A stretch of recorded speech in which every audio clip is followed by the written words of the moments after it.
Welcome to the beginner's martial arts class.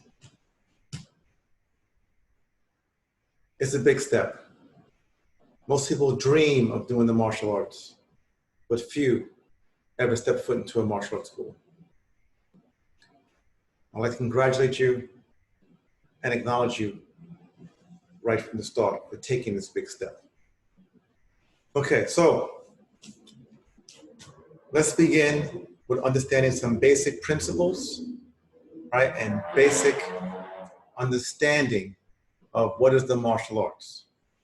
So we hear names like Judo, Aikido, Hapkido, Jujitsu, Kung Fu. There's lots of martial arts, but there's only one human body. And with that being said, there's an understanding. There are ways to make the body work more effectively, and there are ways where it's not so effective for the body. People who are built differently will have different strengths and weaknesses. Someone who's tall will have a longer reach, of course, with their arms and legs. Someone who's shorter will have the advantage of being in a lower position and harder to reach. Someone who is very heavy, if you were 300 pounds, you have a huge advantage. Yes, you could not do the 100-yard dash, but there's much more that you could do that someone who was much thinner could not do. So everything works. Everything has value, and every physical body has power, potential, and value. It is the role of the martial arts master to discover what's your weakness and make it stronger. Discover what are your strengths and make it sharper. Discover what are your natural talents and raise them to a whole nother level so that they work for you and never work against you. Okay, so some basic principles. We hear about yin and yang. We hear that a lot, yin and yang. And we hear that it means hot and cold, fast and slow, male and female. And we're taught in the Western world that it means two opposites. Opposites. No. In nature, yin and yang are not opposites. They are one. There are two sides of one, and both are important. Electricity, we have positive and negative. If we don't have positive, we cannot have the negative. If we don't have the negative, we can't have the positive, which means that without one or the other, we cannot have electricity. Breathing, we have inhaling and exhaling. If we just inhale, inhale, inhale, inhale, that's not breathing. And if we just exhale, exhale, exhale, exhale, that's not breathing. Only when we combine inhaling and exhaling do we have breath. Only when we combine inhaling and exhaling do we have life. So this is a little example of yin and yang and how they are two sides of one, not separate. Yin and yang, also known as and yang, also known as yin and yo. Yin and yang. If you notice, the yin and yang are one. Intertwining. There's no separation. And within the yin, there is some yang. And within the yang, there is some yin. So now, yin and yang, also known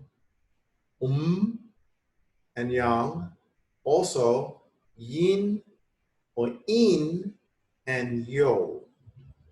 So the same concept you will find in China, Korea, Japan, all over Asia, right? It is a basic principle. It doesn't come from martial arts. It's the principle of the Tao of the universe. And martial arts is built upon this.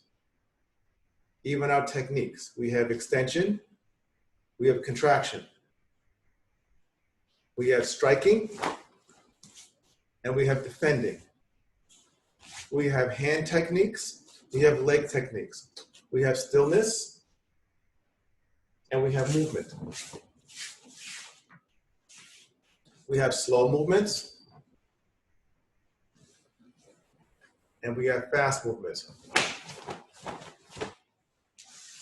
So this is a little example of the yin and yang. So now, as we begin to practice, as you begin to learn, I'm going to refer a lot to broken line, right here, and straight line, which are also like yin and yang. I will say stuff like indirect, direct.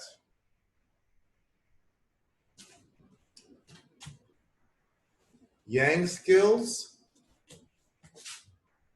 and yin skills. If I'm striking, kicking, these are yang skills. If I'm blocking, deflecting, moving, these are yin skills. As you see behind me, we have the yin and the yang, or the broken line, and the continuous line, but below that, it also divides again. So then there's a greater yin and lesser yin, and there's a greater yang and lesser yang. This will make more sense as we begin to put this into real practice, into physicality.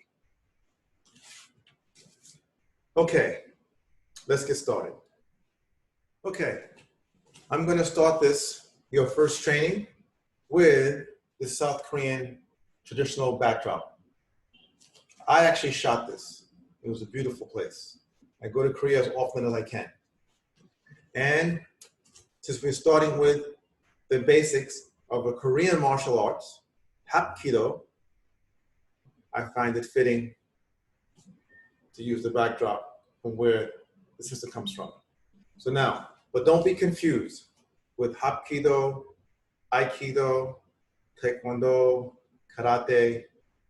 There are many ways of using the body, of course. That's why it's called martial arts, and there are many martial arts. But what I'm giving you are the fundamentals, some real solid basics.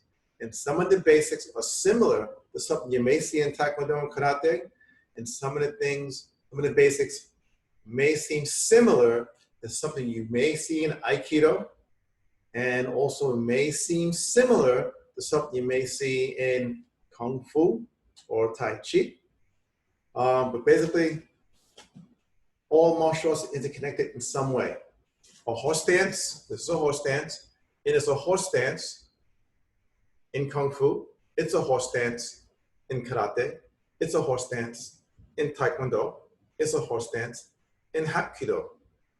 They may do the stances slightly different. Some may do high, it's called a high horse. Some may do this, that's a low horse. All right, this is the basic horse. There's a front stance.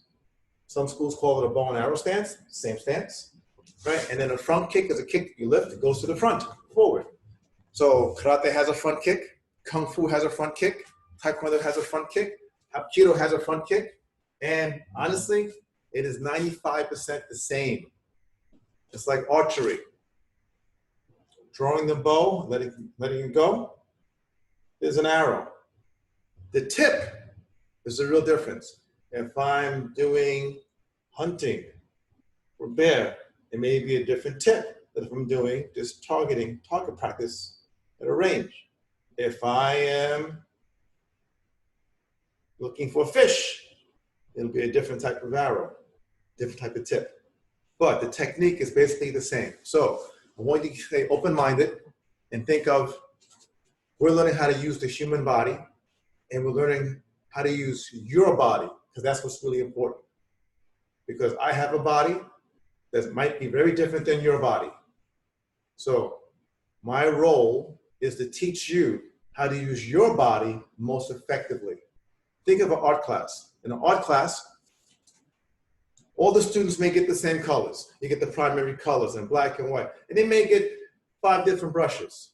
And they may all get a white canvas. And in the beginning, maybe they learn just how to make a dot.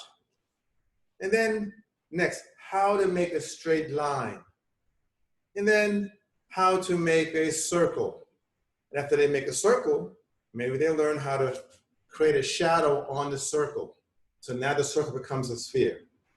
Then the next level, oh, let's take the shadow from the circle and have it also on the table or on the ground. So now there's a shadow on the sphere and also a shadow on the surface, whether it's a table, a chair, the ground, or a floor. And then the next level, let's give more depth to this picture. So we learn about depth and how to mix colors. So in the beginning, you have to learn the same basics.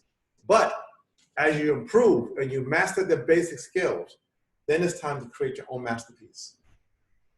And that masterpiece is you, your skills, your body, your health, your life.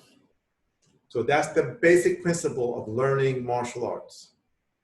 That's the basic directive. You will learn the basics, and then you will see which ones work best for you. You will learn which ones your spirit and soul and heart can gravitate to. And you'll also learn which ones are easier for you to apply and which ones are much more challenging. So if you are 270 pounds, the jump front kick, okay, or flying side kick is not a technique for you. No. If you are, let's say, 98 pounds, throwing someone over your back is not the best technique for you. And that's why you have different systems with different styles. But fortunately, Hapkido was a very broad and a very complete system. And this system has something for everyone. And it has a lot for you.